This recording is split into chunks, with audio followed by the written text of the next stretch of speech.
Hello students, कैसे हैं आप सभी।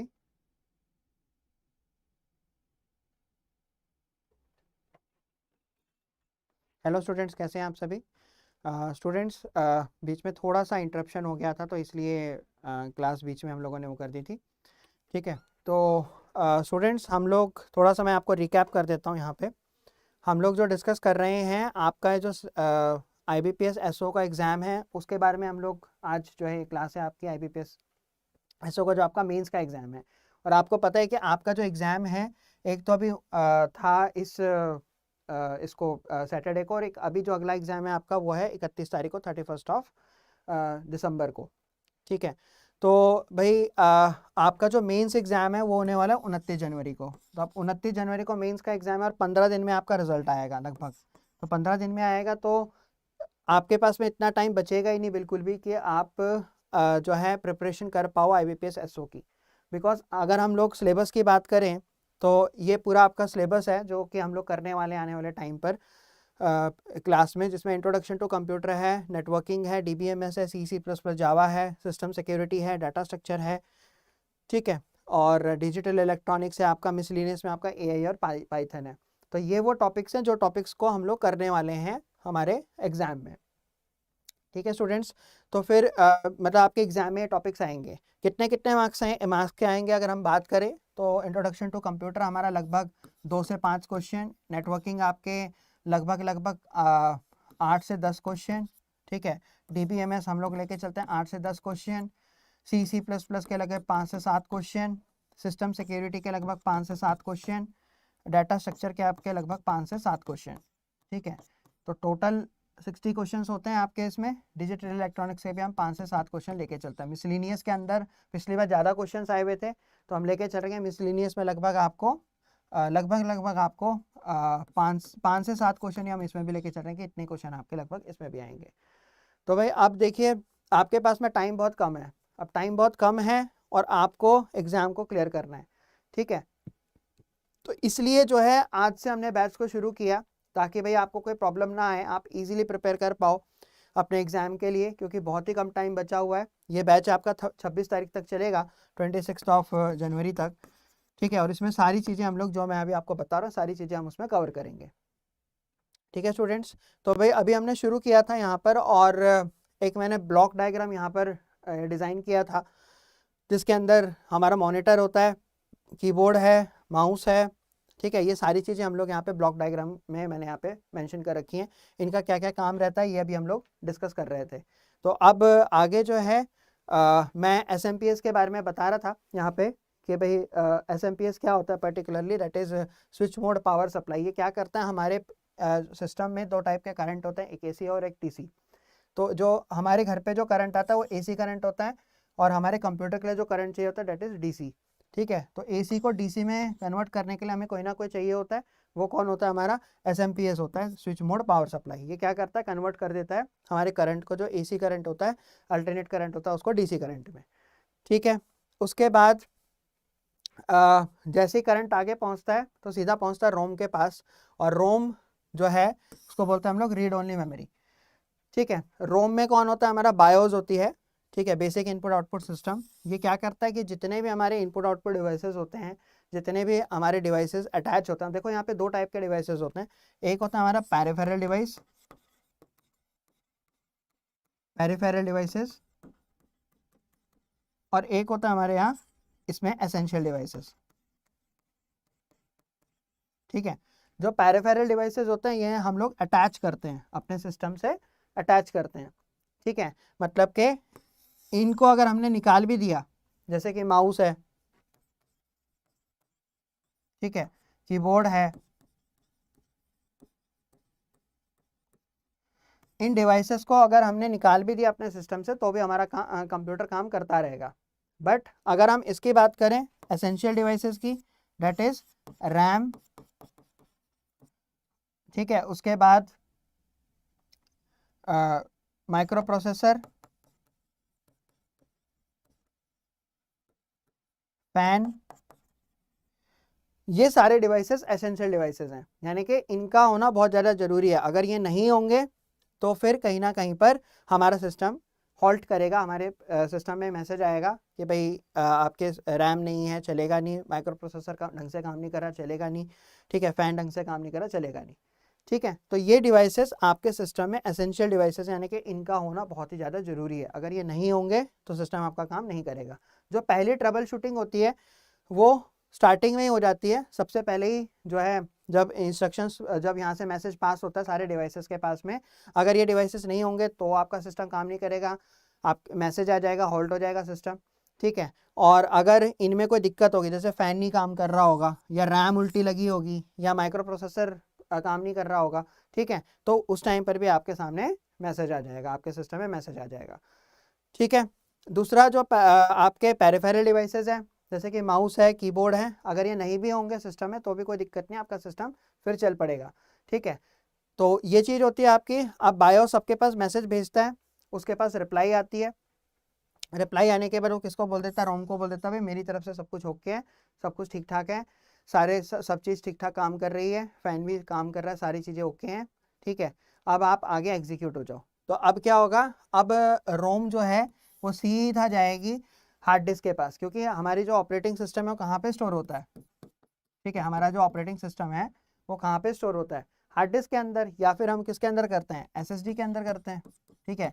अब एसएसडी और हार्ड डिस्क में क्या डिफरेंस होता है ये देख लो थोड़ा सा। जो हार्ड डिस्क होती है, हार्ड डिस्क पर्टिकुलरली हमारे पहले जो हम लोग कंप्यूटर्स को यूज़ करते थे, ठीक है, आजकल भी खैर हार्ड डिस्क तो आजकल भी आती है, पहले भी आती थी, आजकल भी आती है, बट हार्ड डिस्क के अंदर जब हम लोग ऑपरेटिंग सिस्टम को स्टोर करते हैं, यानी कि ऑपरेटिंग सिस्टम को हम लोग इंस्टॉल करते थे जब हार्ड डिस्क के अंदर, तो रोम से जब मैसेज आगे फॉरवर्ड होता था ऑपरेटिंग सिस्टम के पास, तो लगभग लगभग 5 से 6 मिनट लगते थे, ठीक है, मतलब कि 5 से 6 मिनट में आपका सिस्टम स्टार्ट होता था, 4 से 5 मिनट, 5 से 6 मिनट लगते थे, ठीक है। बट अब हमने क्या किया, हार्ड डिस्क की जगह पे हम किसको यूज़ करने लग गए, हम लोग एसएसडी को यूज़ करने लग गए, solid state drive, solid state drive, ठीक है। आप एक तरीके से ये लगाओ कि ये जो है आपके हार्ड डिस्क, ये पूरे का पूरा ब्रह्मांड है, और इस ब्रह्मांड में एक छोटी सी चीज़ आपकी क्या, एसएसडी है, क्योंकि सारी डिटेल आपके हार्ड डिस्क के अंदर ही स्टोर होती थी पहले, उसके अंदर आपका ऑपरेटिंग सिस्टम भी होता था, ठीक है। और अभी क्या है, अभी हम लोग ऑपरेटिंग सिस्टम को एसएसडी के अंदर स्टोर करने लग गए। तो जहां पर पहले 5 से 6 मिनट लगती थी स्टार्ट होने में, अब मुश्किल से 2 से 3 सेकंड लगते हैं, ठीक है, 2 से 3 मिनट नहीं, 2 से 3 सेकंड लगते हैं सिस्टम को स्टार्ट होने में। रीज़न क्या है कि अब जो ऑपरेटिंग सिस्टम आपका पहले हार्ड डिस्क में था वो अब कहाँ आ गया, वो अब आपका एसएसडी में आ गया। और जितने भी एसेंशियल आपके वो हैं, जैसे कि फॉर एग्जांपल आपके जितने भी ऐसे सॉफ्टवेयर हैं, ठीक है, जो सबसे इंपॉर्टेंट सॉफ्टवेयर्स हैं, ठीक है, जो आप रेगुलरली वो कर रहे हो, यूज़ करते हो, वो भी आप क्या है एसएसडी के अंदर इंस्टॉल कर सकते हो। तो उससे भी क्या हो जाएगा, आपका सिस्टम फास्ट हो जाएगा, मतलब कि प्रोसेसिंग जो भी आप करेंगे, जो भी आप ओपन करेंगे सॉफ्टवेयर वगैरह को, वो फटाफट ओपन होगा, कोई भी टाइम नहीं लगेगा, ठीक है। तो एसएसडी का मेन मकसद यही है। देखो हार्ड डिस्क तो अभी भी हम लोग यूज़ करते हैं, ऐसा नहीं कि हार्ड डिस्क का भी यूज़ नहीं करते, हार्ड डिस्क भी यूज़ करते हैं, बट मेनली अभी क्या हो गया, एसएसडी आ गया हमारा, उसके बाद में हम लोग सेकेंडली क्या है, हार्ड डिस्क को यूज़ करते हैं। भाई एक ड्राइव हमने एसएसडी के लिए रख दी, एसेंशियल जो भी चीज़ें वो सारी हमने एसएसडी के अंदर स्टोर करा दी, और जो भी हमारी ऐसी चीज़ें जो हमारी मतलब कोई ऐसा सॉफ्टवेयर है जो कि ज़्यादातर हम वो नहीं करते, तो वो हम कहाँ पे इंस्टॉल कर देते हैं, इसके अंदर, हार्ड डिस्क के अंदर कर देते हैं, ठीक है। तो ये हमारा इसका दोनों का डिफरेंस होता है, हार्ड डिस्क का और इसका। अगर आपका कोई भी डाउट है स्टूडेंट्स, तो आप चैट बॉक्स में लिख सकते हैं, और अगर आपका भी कोई डाउट है तो आप भी लिख सकते हैं, दोनों स्टूडेंट जो है चैट बॉक्स में लिख सकते हैं, ठीक है, जो भी अगर आपको कोई डाउट है किसी भी प्रकार का तो ठीक है। चलिए, तो आई थिंक क्लियर हो गया होगा आप सभी को ये दोनों चीज़ें, इसके बारे में भी क्लियर हो गया होगा और इसके बारे में भी क्लियर हो गया होगा, ठीक। चलिए, उसके बाद रोम जो है हमारी अलग अलग टाइप की होती हैं, जिसमें सबसे पहला है हमारी जो रोम आती है वो आती है पी रोम, दूसरी आती है ईपी रोम, और तीसरी आती है ईईपी रोम, ठीक है। अब पी रोम, ईपी रोम और ईईपी रोम, इन तीनों में क्या डिफरेंस होता है। जो पी रोम होते हैं that is programmable read only memory, ठीक है, रोम की फुल फॉर्म में ऑलरेडी लिख चुका हूं, आपको पता ही है। ईपी रोम जो होती है it is erasable programmable read only memory, ठीक है। और जो तीसरी होती है आपकी ईईपी रोम, इलेक्ट्रिकली इरेजेबल प्रोग्रामेबल रोम, ठीक है। अब तीनों में डिफरेंस क्या होता है, हम जो कंप्यूटर में यूज करते हैं, ठीक है, कहाँ पे यूज करते हैं, हम जब जो कंप्यूटर के अंदर यूज करते हैं वो हमारी कौन सी होती है, पी रोम होती है, ठीक है। जिसके अंदर सिर्फ इसका काम क्या होता है, जैसे हमने सिस्टम को स्टार्ट किया, सारा प्रोसेस हुआ, रोम ने सीधा मतलब बायोस ने सारे इनपुट आउटपुट डिवाइसेस के पास मैसेज भेजा, वापस रिप्लाई आ गया, रोम ने आगे सिग्नल को पास कर दिया ऑपरेटिंग सिस्टम के पास, वो चाहे एसएसडी में चाहे हार्ड डिस्क के अंदर जहाँ पे भी है, वहाँ पे मैसेज को पास कर दिया और आपका ऑपरेटिंग सिस्टम स्टार्ट हो गया। बस इतना काम है यहाँ पे रोम का, बाकी और कोई काम नहीं है। उसके बाद में आप जो भी काम करते हैं सारा काम आपका रैम के अंदर और जो भी अलग अलग और चीज़ें हैं वहाँ पे होता है, फिर रोम का कोई काम नहीं रहता, ठीक है। तो यहाँ पर जो एक बार डाटा लिखा गया सो लिखा गया, वी कैन नॉट इरेज, हम इसमें इरेज नहीं कर सकते हैं पी रोम के अंदर, ठीक है। लिख दिया सो लिख दिया, we can not erase it, ठीक है। मतलब कि अगर इरेज करना होगा तो अल्ट्रावायलेट रेडिएशन से हम उसको करते हैं, लेकिन रोम का हमारे इतना कोई काम ही नहीं है कंप्यूटर के अंदर, तो हम लोग जो है उसके अंदर कोई वो है ही नहीं यहाँ पे, ठीक है। दूसरा जो आपका ईपी रोम है, अब ईपी रोम कहाँ यूज करते हैं, इसको हम यूज करते हैं मोबाइल में, ठीक है। जो मोबाइल फ़ोन है हमारा, मोबाइल के अंदर यूज़ करते हैं। तो अब मोबाइल के अंदर क्या करते हैं, जो भी ऐप्स वगैरह होती है उसके आप डी इंस्टॉल भी कर सकते हैं, इंस्टॉल भी कर सकते हैं, ठीक है, फ्री भी कर सकते हैं मेमोरी को, ठीक है। तो हम हार्ड डिस्क की जगह पे मोबाइल के अंदर किसको यूज़ करते हैं, इसको पर्टिकुलरली ईपी रोम को यूज़ करते हैं, ठीक है। कंप्यूटर के अंदर हम लोग हार्ड डिस्क को यूज़ करते हैं, एसएसडीज हो गई, हार्ड डिस्क हो गई, लेकिन अगर हम मोबाइल के अंदर बात करें, मोबाइल के अंदर हम हार्ड डिस्क को यूज़ कर ही नहीं सकते बिल्कुल भी। रीज़न उसका क्या है, क्योंकि हार्ड डिस्क कितनी बड़ी होती है, तो इतनी बड़ी हार्ड डिस्क लगाओगे तो मोबाइल आपका इतना बड़ा हो जाएगा, ठीक है। तो इसलिए जो है मोबाइल के अंदर हम लोग ईपी रोम यानी कि जो हमारी erasable programmable read only memory है, इसको हम लोग यहाँ पे यूज़ करते हैं मोबाइल में, ठीक है। नेक्स्ट है आपका ईपी रोम, इसको कहाँ यूज़ करते हैं, इसको हम लोग फ्लैश मेमोरी भी बोलते हैं, ठीक है। फ्लैश मेमोरी का मतलब कि भाई यहाँ पर हम लोग जो डाटा को इरेज करते हैं वो किसी ना किसी डिवाइस के साथ में कनेक्ट करके, जैसे कि कंप्यूटर में या फिर लैपटॉप में, किसी ना किसी डिवाइस में कनेक्ट करके डाटा को हम लोग इसमें डाल भी सकते हैं और डाटा को हम लोग इसमें से डिलीट भी कर सकते हैं। इसका एग्जाम्पल है सबसे अच्छा आपकी पेन ड्राइव, ठीक है। जो पेन ड्राइव आप यूज़ करते हो that is an example of your flash memory, ठीक है। एग्जाम्पल किसके, फ्लैश मेमोरी के, पेन ड्राइव, ठीक है भाई। क्लियर हो गया होगा आप सभी को, ठीक। तो ये तीन टाइप की हमारी रोम होती हैं। अब रोम के बाद सिस्टम हमारा स्टार्ट हो गया, ऑपरेटिंग सिस्टम आया, ऑपरेटिंग सिस्टम को हम लोग पूरा डिटेल में देखेंगे, ठीक है। बाद में आपका पूरा उसके अंदर टाइप्स ऑफ ऑपरेटिंग सिस्टम, ये सारी चीज़ें उसके अंदर पूरी डिटेल में, शायद मैंने यहाँ पे लिखा भी नहीं ऑपरेटिंग सिस्टम, यहाँ पे मैं लिख भी देता हूँ, आपके सिलेबस में है जो यहाँ पे लिख देता हूँ मैं 9वें नंबर पे ऑपरेटिंग सिस्टम,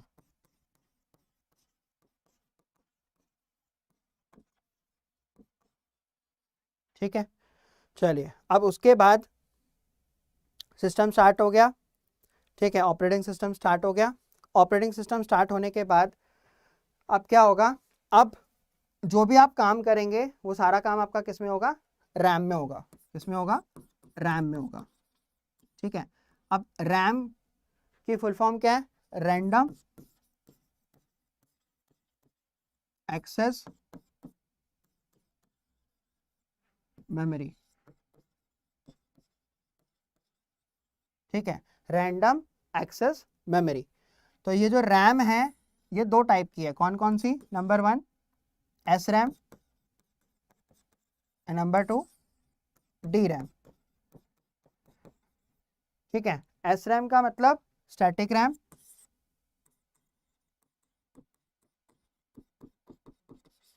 और डी रैम का मतलब डायनेमिक रैम,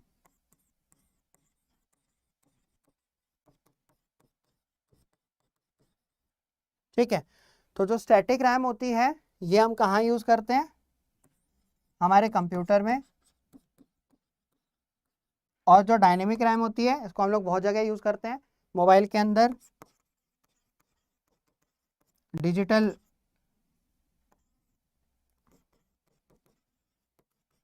कैमरे में और भी कई जगह पे हम लोग इसको डी रैम को यूज़ करते हैं। ठीक है भाई, तो दो हो गई हमारी, एस रैम हो गई और डी रैम हो गई, रैम हो गई हमारी। अब जो भी कोई आप काम करते हो अपने कंप्यूटर में, जो भी कुछ आप काम करोगे वो सारा काम आपका किस में चलेगा, रैम में चलेगा। इट इज़ टेम्प्रेरी स्टोरेज यहाँ पे हो गया आपके रैम के अंदर।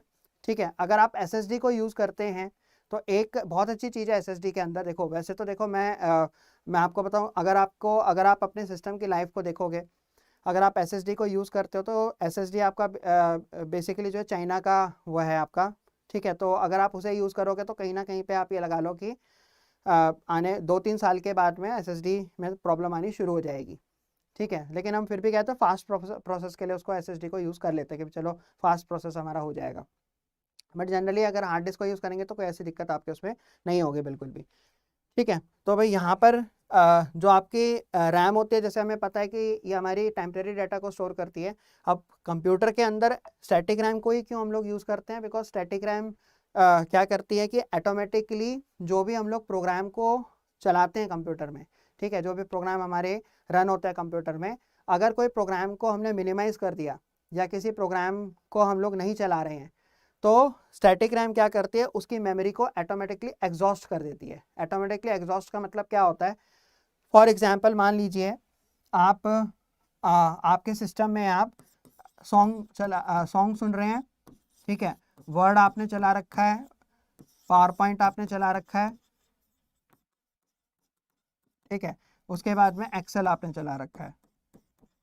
ठीक है, ये सारी चीज़ें आपने जो है चला रखी हैं।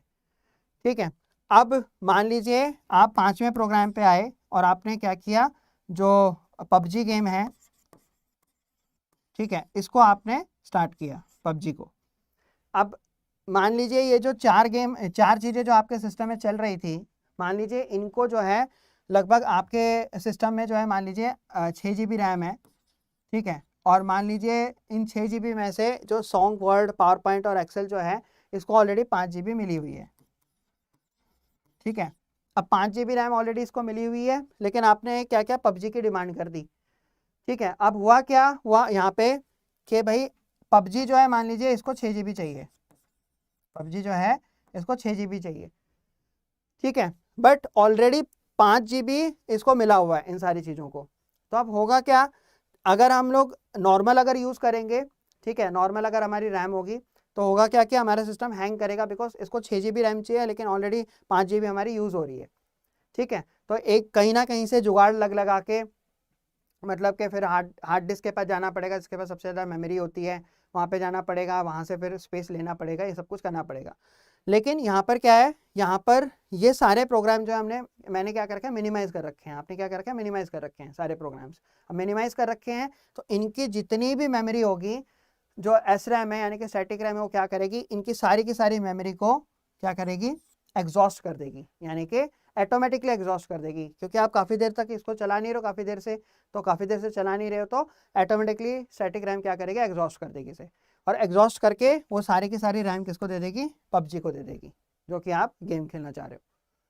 ठीक है, तो आपको पता भी नहीं लगेगा इसके बारे में, आप स्मूथली जो है पबजी को चला पाओगे। ठीक है, तो ये कौन करता है, आपका स्टैटिक रैम करती है। ठीक है, ये कौन करता है, आपका स्टैटिक रैम करती है। ठीक है, क्लियर। दूसरा जो है हमारा, भाई सेशन को साथ साथ में आपसे मैं कहूँगा जो स्टूडेंट यहाँ पे हैं अभी और जो स्टूडेंट यहाँ पे हैं, दोनों जो यहाँ पे भी देख रहे हैं और यहाँ पे भी जो स्टूडेंट है, भाई आप इसको सेशन को लाइक करते रहिए। ठीक है, और साथ में अपने फ्रेंड्स के साथ शेयर भी कर दीजिए कि कैसे किस टाइप से क्लासेस होते हैं, आपको भी पता लग जाएगा, उनको भी पता लग जाएगा क्लासेस कैसे चलती हैं। ठीक है, चलिए, तो ये हो गया आपका स्टैटिक रैम। दूसरा है आपका डायनेमिक रैम,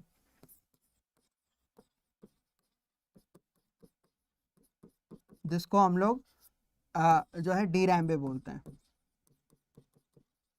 ठीक है, तो अब देखिए जो डायनेमिक रैम है ये हम लोग मोबाइल में यूज़ करते हैं।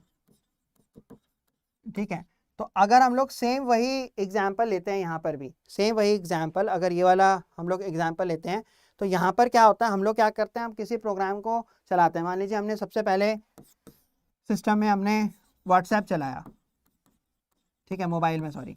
तो ठीक है, उसके बाद में हमने फेसबुक चला दी। ठीक है। उसके बाद में हमने यूट्यूब चला दी। ठीक है, अब ये 3 ऐप्स हमारी जो है मोबाइल के अंदर चल रही हैं। ठीक है, 3 ऐप्स जो हैं मोबाइल के अंदर चल रही हैं। ठीक, अब मान लीजिए मैंने व्हाट्सएप को पहले चलाया, मैंने बीच वाला बटन दबाया, मैंने सोचा मेरी ऐप जो है बंद हो गई, लेकिन ऐप बंद नहीं हुई है, वो चल रही है बैकग्राउंड में आपके। ठीक है, आपने फेसबुक पे क्लिक किया, आपको लगा फेसबुक को आप यूज़ कर रहे हैं, आपने बीच वाला बटन दबाया, आपको लगा कि फेसबुक बंद हो गया, फेसबुक बंद नहीं हुई। यूट्यूब चलाया आपने। ठीक है, आप यूट्यूब पे वीडियो देख रहे हैं, जो भी है वो कर रहे हैं। ठीक है, और आपने बीच वाला बटन दबाया, आपको लगा कि यूट्यूब बंद हो गया, लेकिन बंद नहीं हुई। ये सब कुछ आपके बैकग्राउंड में चल रहा है। ठीक है, लेकिन अब क्या होगा, मान लीजिए अब आप फिर से यहाँ पे अपने मोबाइल के अंदर डिमांड करते हैं, मान लीजिए पबजी की। ठीक है, अब जब मोबाइल के अंदर आप डिमांड करेंगे तो मान लीजिए ये जो 3 चीज़ें आपकी चल रही थी, यहाँ पे भी सेम आपके 6 GB रैम है। ठीक है, तो अब ये 3 चीज़ें जो चल रही थी आपके इसमें सिस्टम में, आपने उनको चलाया, मिनिमाइज़ कर दिया, चलाया, मिनिमाइज़ कर दिया, चलाया, मिनिमाइज़ कर दिया। ठीक है, तो ये बैकग्राउंड में आपकी चल रही हैं। ठीक है, बैकग्राउंड में जो है चल रही हैं ये। ठीक, तो अब मान लो ये तीनों चीज़ें आपकी 5 GB ले रही हैं, टोटल रैम जो है 5 GB ले रही है। पबजी को जो है 6 GB चाहिए। ठीक है, पबजी को जो है 6 GB चाहिए चलने के लिए। तो अब क्या होगा कि 5 GB ऑलरेडी यहाँ पे चल रहा है। ठीक है, 5 GB ऑलरेडी ये प्रोग्राम चल रहे हैं यहाँ पे आपके। अब पबजी को जब आप स्टार्ट करोगे तो आपका मोबाइल हैंग करेगा, बिकॉज यहाँ पर कोई ऐसी फैसिलिटी नहीं है कि ऑटोमेटिकली वो डाटा को एग्जॉस्ट कर पाए डायनेमिक रैम। ठीक है, स्टैटिक रैम ऑटोमेटिकली एग्जॉस्ट कर देती है, लेकिन डायनेमिक रैम आपकी ऑटोमेटिकली एग्जॉस्ट नहीं करती है। तो आपको इन सारे प्रोग्राम्स को बंद करना पड़ेगा, उसके बाद आप उसे चलाएंगे। तभी कहते हैं ना कि मोबाइल के अंदर सबसे ज़्यादा रैम होनी चाहिए। अगर मोबाइल के अंदर कम रैम है तो फिर आप उसको भाई कहीं ना कहीं पे अगर आपको हैवी गेम चलाएंगे तो कहीं ना कहीं पे वो आपका लैग करेगा सिस्टम। ठीक है, आपका मोबाइल कहीं ना कहीं पे लैग करेगा। देखो जब आप सिस्टम को स्टार्ट करते हैं या जब आप मोबाइल को जब आप यूज़ करते हैं तो काफ़ी बच्चे पूछते हैं कि सर जब मोबाइल को हम जैसे ही भाई हमने ऑफ़ कर दिया मोबाइल, स्विच ऑन किया मोबाइल को, तो भाई हमारे मोबाइल में कोई भी चीज़ तो चल नहीं रही होती है, तो हमारी रैम जो यूज़ हो रही है वो कहाँ जाती है पूरी। ठीक है, अगर मान लीजिए आपको 6 GB रैम मिली हुई है मोबाइल के अंदर, तो ये मैं सोचना कि 6 GB रैम आप यूज़ कर पाओगे। उसके अंदर से लगभग आधी रैम आपके, लगभग 3 GB रैम तो ऑलरेडी मोबाइल के अंदर चल रही होगी बैकग्राउंड में। ठीक है, कॉलिंग आती है, फ़ोन आता है, जब वो फीचर चल रहा होगा तभी तो फ़ोन आएगा आपके पास। व्हाट्सएप पे मैसेज आते हैं, जब वो फीचर चल रहा होगा तभी तो मैसेज आएंगे आपके पास। फेसबुक के अंदर नोटिफिकेशन आते हैं, जब वो फीचर चल रहा होगा तभी तो आएंगे आपके पास। उस पर मैसेज आपको पता लगेंगे। ठीक है, नोटिफिकेशन का आपको पता लगेगा। मैसेज आ रहा है, कोई नॉर्मल मैसेज आ रहा है, ठीक है, अगर वो फीचर बंद रहेगा तो आपको कैसे पता लगेगा, नहीं पता लग पाएगा बिल्कुल भी। तो बहुत सारी चीज़ें जो होती हैं ऑलरेडी बैकग्राउंड में आपके मोबाइल के अंदर चल रही होती हैं। ठीक है, और उसके बाद फिर आप लोग और प्रोग्राम्स को चलाते हैं। ऐसे ही कंप्यूटर में होता है, कंप्यूटर में भी बैकग्राउंड में सारी चीज़ें चल रही होती हैं। ठीक है, जो भी चीज़ आप वो करेंगे सारी चीज़ें उसमें क्या चल रही होती हैं। ठीक, वहाँ पर भी आपकी ऑलरेडी अगर 6 GB रैम है तो 6 GB रैम फ्री नहीं है आपके पास। वहाँ पे भी आपके 1.5 से 2 GB 2.5 GB जो रैम है ऑलरेडी वहाँ पे यूज़ हो रही है कहीं ना कहीं पे किसी बैकग्राउंड के अंदर। ठीक है, कंप्यूटर में तो आप देख भी सकते हैं, आप टास्क मैनेजर पे चले जाइए, टास्क मैनेजर में आपको पता लग जाएगा कि कौन कौन सी चीज़ें बैकग्राउंड में आपके चल रही हैं सिस्टम में। ठीक है, चलिए, तो ये मेरे ख्याल से आपको समझ में आ गया होगा डायनेमिक रैम और स्टैटिक रैम के बारे में। ठीक है, अब देखिए क्वेश्चन कैसे आएगा। देखो मैं ये चीज़ आपको क्यों करा रहा हूँ, आपको ये लग रहा होगा थोड़ा सा कि सर हम तो ऑलरेडी टेक्निकल स्टूडेंट हैं, हमने तो एमसीए कर ली, हमने बीसीए कर ली, हमने बीटेक कर लिया, आप ये सारी चीज़ें बता रहे हो। इससे भी क्वेश्चन बहुत आते हैं। और अभी जो लेटेस्ट मैं आपको बताऊँ, ये इसको बोलते हैं कंप्यूटर फंडामेंटल। ठीक है, अभी जो लेटेस्ट एग्ज़ाम हुए थे, अभी रिसेंटली नाबार्ड का पेपर हुआ है परसों, परसों हुआ नाबार्ड का पेपर। उसके अंदर मैं आपको बताऊं मैक्सिमम क्वेश्चंस बेसिक कंप्यूटर से पूछे हुए थे। ठीक है, उससे पहले जब लास्ट ईयर पेपर हुआ था तो उसमें मिसलिनियस टाइप के क्वेश्चंस आए हुए थे। मिसलिनियस यानी कि मतलब मिक्सअप आया था, पाइथन की भी कमांड पूछ रही थी उन्होंने। ठीक है, और एआई से भी पूछ लिया था क्वेश्चन, मतलब मिक्सअप आया हुआ था आपका। और साथ में आपके नेटवर्किंग के क्वेश्चन, बेसिक्स के भी क्वेश्चन सारे आए हुए थे। तो इसलिए मैं इसीलिए यहाँ पे उसे शुरू कर रहा हूँ कि भाई एक बार आपका थोड़ा सा बेसिक आपको पता लग जाएगा कि हाँ भाई रैम रोम का क्या काम है, सारे काम क्या ये किस लिए यूज़ होते हैं, कहाँ पे हम यूज़ करते हैं, एसएमपीएस क्या होता है, सीमोस बैटरी क्या होती है। ठीक है, सारी चीज़ें हम लोग देख लेंगे इजीली, एक बार पहले बेसिक सा पार्ट हमारा हो जाएगा अच्छे से। तो फिर हम लोग फिर उसके बाद में फिर हमारा जो मेन आईटी वाला पार्ट है जैसे नेटवर्किंग है, डीबीएमएस है, ये सारी चीज़ों पे फिर हम लोग उस पर आएंगे। ठीक है, तो भाई आई थिंक आपको ये क्लियर हो गया होगा सारी चीज़ें, एस रैम डी रैम। हाँ भाई क्लियर हो गया, राहुल क्लियर हो गया आपको, और जितने स्टूडेंट यहाँ पर हैं उनको भी क्लियर हो गया होगा आई थिंक। ठीक है, आप कमेंट भी करते रहिए साथ में, अगर आपको समझ में आ रहा है तो बताते रहिए यहाँ पे हाँ सर समझ में आ गया है, ताकि मैं श्योर रहूँ कि आपको क्लियर हो चुका है। आपको भी क्लियर हो गया होगा राहुल। ठीक है, चलिए तो अब नेक्स्ट जो हमारी चीज़ है वो है हमारी हार्ड डिस्क। तो हार्ड डिस्क क्या होती है? ठीक है, तो देखिए हार्ड डिस्क के अंदर बेसिकली वैसे तो काफ़ी सारी चीज़ें होती हैं, बट हमारे काम की सिर्फ दो चीज़ें हार्ड डिस्क में। क्या क्या है? एक है सेक्टर और एक है ट्रैक। ठीक है, अब इन दोनों में क्या डिफरेंस है? What is the major difference between sector and track, और ये करते क्या है? ठीक, तो देखिए जो ट्रैक होता है ये क्या करता है, इस हार्ड डिस्क को घुमाता है। अब आपने जो हार्ड डिस्क देखी होगी वो आपने इस तरीके से ऊपर से इस तरीके से देखी होगी, इस तरीके से। एक्चुअल में जो हार्ड डिस्क होते हैं उसके अंदर ऐसा होता है।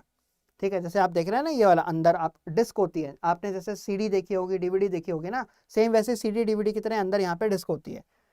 ठीक है, इसके अंदर जो इस डिस्क को घुमाता है, अंदर अंदर जो इसको घुमाता है वो क्या होता है आपका? वो ट्रैक होता है। ठीक है, क्या होता है? ट्रैक। और इसके अंदर जो जिसके अंदर हम डाटा को स्टोर करते हैं, ठीक है, यहाँ पे हमारा क्या होता है? डाटा स्टोर होता है। जिसके अंदर हम डाटा को स्टोर करते हैं वो हमारा क्या होता है? सेक्टर होता है। ठीक है, और जो डाटा को जब हम स्टोर करते हैं, अब यहाँ पे पूछा जाता है कि यहाँ पे जो डाटा स्टोर होता है वो कैसे डाटा स्टोर होता है। ठीक है, इंटरव्यू में भी पूछ सकते हैं आपसे क्वेश्चन ये कि हम जो यहाँ पे डाटा को स्टोर करते हैं कैसे डाटा स्टोर होता है। तो यहाँ पे सिक्वेंशियल डाटा स्टोरेज होती है। ठीक है, सिक्वेंशियल का मतलब क्या है? एक के बाद एक, एक के बाद एक, एक के बाद एक, यानी कि एक यहाँ पे आपका इस तरीके से टेबल बनता है। ठीक है, यहाँ पे आपका डाटा होगा, उसका एड्रेस है मान लीजिए 001, दूसरा डाटा 002, 003, 004, 005। तो इस तरीके से हम यहाँ पे डाटा को स्टोर करते हैं। ठीक है, तो अब यहाँ इसको हम क्या बोलते हैं? This will be known as your, क्या बोलते हैं हम इसको? बताइए भाई, राहुल रॉय बताइए, हम इस पर्टिकुलर उसको क्या बोलते हैं? राहुल बताओ, और जितने स्टूडेंट और भी बताएंगे मुझे कि इसको हम क्या बोलते हैं। ये सीक्वेंशियल एक्सेस जो हमारा होता है, सीक्वेंशियली जब हम लोग डाटा को स्टोर करते हैं तो कौन सी टेक्निक होती है ये? बताइए भाई, राहुल बताओ मुझे कौन सी टेक्निक होती है ये, क्या बोलते हैं हम इसे? ठीक है, कहाँ यूज़ करते हैं हम इसे? बताओ बताओ फटाफट बताओ राहुल। एरे सुना? एरे, ठीक है, एरे क्या है आपका? सिक्वेंशियल डाटा को स्टोर करता है। तो यहाँ पर हम लोग एरेज को देखते हैं, एरेज जो सिक्वेंशियल डाटा को स्टोर करता है। ठीक है, एक के बाद एक, एक के बाद एक, एक के बाद एक। ठीक, अच्छा एक चीज़ और है यहाँ पर, वो क्या है कि मान लीजिए हमने किसी डाटा को डिलीट कर दिया। फॉर एग्जाम्पल हमने इस डाटा को डिलीट कर दिया। ठीक है, और ये मान लीजिए जो 002 था, ये मान लीजिए आपका 10 MB का था। फॉर एग्जाम्पल एक छोटा सा एग्जाम्पल लेते हैं। ठीक है, अब ये 10 MB का था और हमने 002 जो था इस डाटा को हमने क्या किया? डिलीट कर दिया। अब हमारे पास में फ्री स्पेस हो गया मान लो 10 MB। ठीक है, अब कोई नया प्रोग्राम है, मान लीजिए कोई नया प्रोग्राम हमने इंस्टॉल किया। ठीक है, चलो अभी इंस्टॉल नहीं किया, बाद में इंस्टॉल किया, अभी आपका 10 MB फ्री है। अब क्या होगा कि यहाँ पर क्या होगा, एक एक करके, मतलब आप एड्रेस किसी का चेंज नहीं होगा, किसी भी प्रोग्राम का एड्रेस चेंज नहीं होगा, लेकिन अब क्या होगा कि जो ये आपका फ्री स्पेस हो गया था, इस स्पेस को अब यहाँ पे एक एक करके आगे ऊपर वाला जो डाटा रहेगा एक एक करके आगे आता रहेगा, और फिर नीचे जाके स्पेस हमारा फ्री हो जाएगा। ठीक है, तो अब क्या होगा कि जब हम नए डाटा को इंस्टॉल करेंगे, मान लीजिए दूसरा हमने 10 MB का नया डाटा इंस्टॉल किया, तो अब उसको एड्रेस 002 नहीं मिलेगा, उसको एड्रेस नया मिलेगा। कुछ भी मिल सकता है, 008 मिल जाएगा, 007 मिल जाएगा, 006 मिल जाएगा, कोई भी एड्रेस मिल सकता है, लेकिन उसको वो एड्रेस नहीं मिलेगा जो ऑलरेडी यूज हो रहा है। ठीक है, जो ऑलरेडी जिसमें डाटा था ये एड्रेस उसको नहीं मिलेगा। रीज़न उसका क्या है? रीज़न उसका ये है कि अगर उसको यही एड्रेस मिल जाएगा, और मान लीजिए आपने जो 10 MB डाटा डिलीट किया था ठीक है, आपने परमानेंटली उसको डिलीट कर दिया। अब परमानेंटली वो डिलीट हो गया, तो अगर मान लीजिए आपको दोबारा चाहिए, ठीक है, डाटा आपने परमानेंटली डिलीट कर दिया, वो आपका रिसाइकल बिन से भी डिलीट हो चुका है, हर जगह से डिलीट हो चुका है, आपको डाटा दोबारा चाहिए, ठीक है। अब अगर मान लो आप दोबारा, अगर आप उसी टाइम पे तुरंत, अगर उसी टाइम पे तुरंत आप, कई ऐसे सॉफ्टवेयर होते हैं जैसे पेंडोरा है, ऐसे बहुत सारे आपके सॉफ्टवेयर होते हैं जो क्या करते हैं, आपके जो डिलीटेड डाटा है उसको रिकवर कर देते हैं, ठीक है। तो यहाँ पर भी आपने जैसे अभी डिलीट किया, तुरंत आप उसको रिकवर करना चाहते हैं तो आपने सॉफ्टवेयर वो रन किया, रन करके आपने तुरंत डाटा को रिकवर कर लिया, ठीक है। आप तुरंत ही जो है डाटा को रिकवर कर सकते हैं। लेकिन अगर मान लो फॉर एग्जाम्पल आप नहीं करना चाहते रिकवर, कोई दिक्कत नहीं, आप जब नया डाटा को इंस्टॉल करेंगे तो उसको जो एड्रेस मिलेगा होगा स्पेस में यहीं पे ही आपका वो, लेकिन उसको जो एड्रेस मिलेगा वो नया एड्रेस मिलेगा, वो पुराना एड्रेस नहीं मिलेगा जो पहले से था, नया एड्रेस मिल जाएगा उसे, ठीक है। तो ये इसमें जो है फ़र्क होता है, ठीक है। इसमें जो है हम लोग डाटा को जब स्टोर करते हैं, ये इस तरीके से चीज़ें जो है हमारी इसमें हार्ड डिस्क के अंदर स्टोर होती हैं, ठीक है। आई थिंक क्लियर हो गया होगा आप सभी को, ठीक है, यहाँ तक। और भी जो स्टूडेंट हैं उनको भी क्लियर हो गया होगा, जितने स्टूडेंट यहाँ पे देख रहे हैं, ठीक। चलिए उसके बाद यहाँ पर ट्रैक घुमाने के लिए हो गया, सेक्टर हो गया। अच्छा, उसके बाद एक वो था कि जो हम लोग जब डाटा डिलीट हो जाता है हमारा, ठीक है, तो जो पुराने वाला डाटा होता है उसके ऊपर नया डाटा ओवरराइट होता है, ठीक है। जैसे जो पुराना डाटा होगा, जैसे यहाँ पे 10 MB हमने वो किया था, डिलीट किया था, तो जब हमने नया डाटा इंस्टॉल किया तो पुराने वाले डाटा के ऊपर वो क्या होगा, ओवरराइट हो जाएगा, ठीक है। और जो भी हमारे सॉफ्टवेयर वगैरह होते हैं, जो भी हम लोग, जिससे भी हम लोग इसको रिकवर करते हैं, वो सॉफ्टवेयर क्या करते हैं, जैसे मान लीजिए आपके पास में 6 GB की 6 GB की मान लीजिए आपके पास में पेन ड्राइव है, ठीक है। अब जब आप इसको यूज़ करेंगे तो क्या आपको 6 के 6 GB स्पेस मिलेगा? नहीं मिलेगा। कितना मिलेगा आपको? 5 पॉइंट समथिंग मिलेगा आपको, 5 पॉइंट लेट से 5.50 5.30 लेट से। अब वो 30 MB कहाँ गया आपको नहीं पता, ठीक है। लेकिन एक्चुअल में क्या होगा कि वो जो स्पेस है आपका, वो स्पेस आपका फ्री रखते हैं, ताकि जो आपका जो एड्रेस है, जो एड्रेस यहाँ से जैसे आपने डाटा को डिलीट किया, तो उसका जो एड्रेस है, जो डाटा को आपने डिलीट किया था, वो एड्रेस यहाँ जाके चला जाए, और जब आप सॉफ्टवेयर को चलाएंगे, जो आपका रिकवरी वाले सॉफ्टवेयर उनको जब आप चलाएंगे, तो आपका डाटा जो है आराम से रिकवर हो जाए, ठीक है। ये क्वेश्चन जो है इंटरव्यू में पूछा था, IBPS SO के इंटरव्यू में एक स्टूडेंट से पूछा था ये क्वेश्चन, ठीक है भाई। तो ये होता है आपका पूरा जो मैंने अभी आपको बताया, ठीक है। ये हो गया हार्ड डिस्क, ठीक। अब हार्ड डिस्क के बाद में हम लोग देख लेते हैं हमारे और कौन कौन से पेरिफेरल डिवाइसेस हैं, ठीक है, और कौन कौन सी चीज़ों को हम लोग यूज़ करते हैं। तो सबसे पहले आता है हमारा मॉनिटर, दूसरा आता है प्रिंटर, तीसरा है कीबोर्ड, चौथा है माउस, ठीक है। ये 4 चीज़ें हैं जो हमारे उसमें डिवाइसेस में वो आपसे पूछ सकते हैं एग्जाम में, ठीक। तो अब देखिए, सबसे पहले आता है मॉनिटर। मॉनिटर आपके 3 टाइप के होते हैं। पहला CRT, दूसरा LCD, तीसरा LED, ठीक है। जो CRT होता है that is cathode rays tube, ठीक है। CRT क्या होता है आपका? Cathode rays tube. LCD क्या होता है आपका? लिक्विड क्रिस्टल डिस्प्ले, ठीक है। LCD क्या होता है आपका? लिक्विड क्रिस्टल डिस्प्ले, ठीक है। और LED क्या होता है आपका? Light emitting diode, light emitting diode, ठीक है। अब जो CRT स्क्रीन्स होती हैं आपने देखी होंगी शायद, ठीक है, स्कूल्स में, कॉलेजेस में इस टाइप से होती हैं, बड़ी सी, ठीक है। और यहाँ पर एक सर्किट लगा होता है, सर्किट के अंदर एक गन होती है, गन होती है, जो कि स्क्रीन के ऊपर फायर करती है। ठीक है, गन होती है जो कि क्या करती है, स्क्रीन के ऊपर फायर करती है। ठीक है, इसमें से 3 कलर निकलते हैं। एक निकलता है 3 कलर निकलते हैं RGB, रेड, ग्रीन, ब्लू। ठीक है, ये 3 कलर जो हैं इसमें से निकलते हैं, और यहाँ पर फायर होता है स्क्रीन के ऊपर, और यहाँ पर जो है आपके कैरेक्टर वगैरह छप जाते हैं इसके ऊपर, कैरेक्टर जो भी होता है कैरेक्टर वगैरह इसके ऊपर आ जाते हैं, जो आप टीवी वगैरह देखते हैं। ठीक है, आपने देखा होगा कि मान लीजिए टीवी चल रहा है, चलते चलते मान लीजिए लाइट चली गई, तो यहाँ से फायर हुआ लेकिन एकदम से लाइट चली गई, तो आप देखते हैं एक स्पॉट सा बन जाता है स्क्रीन के ऊपर। ठीक है, तो इसीलिए बनता है क्योंकि यहाँ से फायर हो गई है लेकिन लाइट चली गई, तो यहाँ से फायर हो गई तो फायर कहीं ना कहीं पे आपको दिखेगी वहाँ पे स्क्रीन के ऊपर। ठीक है, तो यह आपका पर्टिकुलरली कहाँ होता है, CRT स्क्रीन में होता है। ठीक, नेक्स्ट है आपका LCD।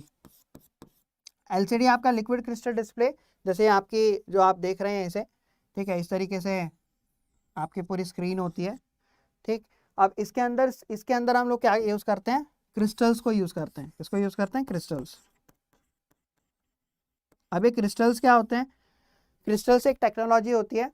ठीक है, ये भाई आपका जो CRT मॉनिटर था, इतने बड़े मॉनिटर थे ये। ठीक है, लेकिन अब उसकी जगह पे हमने क्या किया, हम इसको ले आए, LCD को ले आए। हमारे जो मॉनिटर है वो पतले हो गए, मतलब के, ठीक है, जो आप ये देख रहे हैं इस टाइप से स्क्रीन आ गई आपकी। ठीक है, और इसके अंदर हम लोग क्रिस्टल्स टेक्नोलॉजी को यूज़ करने लगे। ठीक है, एक टेक्नोलॉजी है लिक्विड क्रिस्टल डिस्प्ले, उसको हम लोग यहाँ पे लिक्विड क्रिस्टल्स को हम लोग यहाँ पे यूज़ करने लग गए।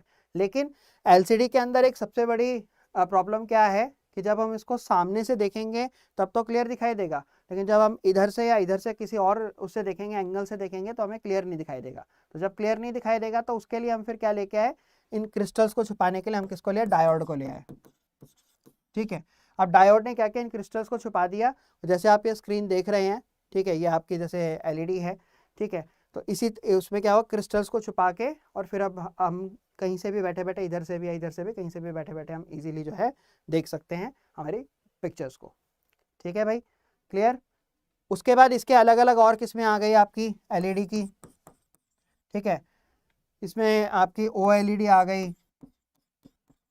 ठीक है, एक प्लाज्मा है, प्लाज्मा टेक्नोलॉजी आपकी अलग है, प्लाज्मा टेक्नोलॉजी आपकी अलग होती है।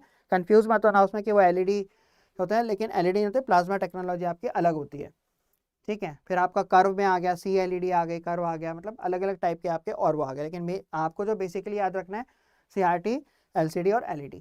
ठीक, चलिए उसके बाद देखते हैं, हमारा मॉनिटर हो गया। मॉनिटर के बाद में हम देखते हैं हमारा जो है प्रिंटर। अब प्रिंटर जो है, प्रिंटर हमारे 2 टाइप के होते हैं। पहला जो है हमारा इम्पैक्ट, और दूसरा हमारा नॉन इम्पैक्ट। ठीक है, अब दोनों में फ़र्क क्या है, इम्पैक्ट प्रिंटर और नॉन इम्पैक्ट प्रिंटर में। जो इम्पैक्ट प्रिंटर होता है इसके अंदर पिन होती है। ठीक है, एक पिन होगी छोटी सी जो पेपर के ऊपर स्ट्राइक करेगी, इस तरीके से पेपर के ऊपर स्ट्राइक करेगी पिन। ठीक है, नॉइजी प्रिंटर होते हैं, बहुत ज़्यादा आवाज़ करते हैं। ठीक उसके बाद इनकी जो प्रिंटिंग क्वालिटी होती है बिल्कुल ज़ीरो होती है। ठीक है, ज़ीरो प्रिंटिंग क्वालिटी, बिल्कुल ज़ीरो के बराबर होती है आपकी। एग्जाम्पल क्या है इसके, डेजी व्हील,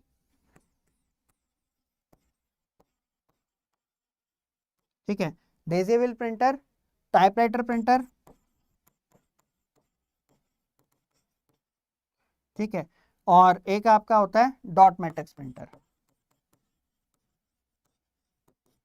ठीक है, तो ये इसके अंदर क्या होता है, आपको दूर से दिख जाएगा। आप जब रेलवे स्टेशन पे टिकट वगैरह लेने जाते हैं तो वहाँ पे जो आपका प्रिंट होता है ना, वो आपका डॉट मैट्रिक्स प्रिंटर से करते हैं। वो इतना बड़ा सा प्रिंटर होगा, जाएंगे वहाँ पे टिकट लेंगे तो उसके ऊपर डॉट डॉट डॉट डॉट बनी होंगी। ठीक है, अगली बार जब मैं आऊँगा ना, टिकट होगी अगर मेरे पास, तो मैं आपको दिखाऊंगा डॉट मैट्रिक्स प्रिंटर वाला वो।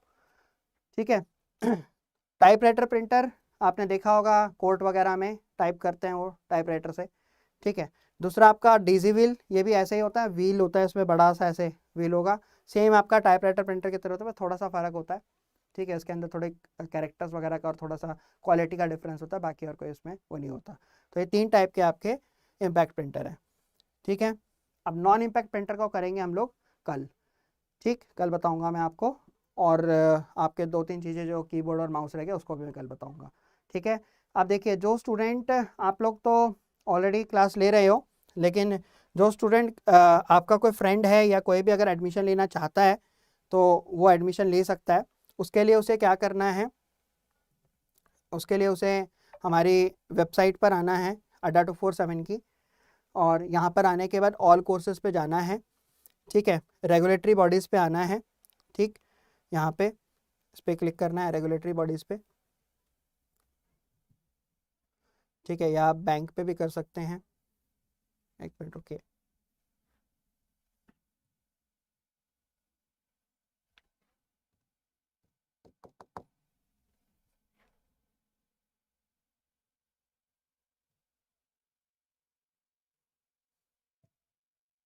इस पर आपको क्लिक करना है और यहाँ पर आना है आपको IBPS SO पे। IBPS SO पे आके यहाँ पर आपको ये IBPS SO IT का मिलेगा। आज से क्लासेस स्टार्ट हो चुकी हैं ऑलरेडी, ठीक है। इस पर आना है, व्यू ऑफर्स पे आपको क्लिक करना है और यहाँ पर आपको मेरा कोड यूज़ करना है Y409, ठीक है, Y409, इसको अप्लाई कर देना है, ठीक है। तो ये कोर्स जो है आपका ये हो जाएगा 1609 रुपये का, ठीक है। अपने फ्रेंड्स को बता देना, आप लोग को क्लास अच्छी लगी आप लोग भी ज्वाइन कर सकते हैं इसे पेड क्लास के लिए, ठीक। तो 1609 रुपये का हो जाएगा ये आपका। और ये क्लास आज से शुरू हुई है 26 तारीख से, ये आपके 26 जनवरी तक चलेगी, 1 महीना चलेगी पूरी क्लास, ठीक है। 1 महीने में हम सारे का सारा सिलेबस पूरा कर लेंगे इसमें।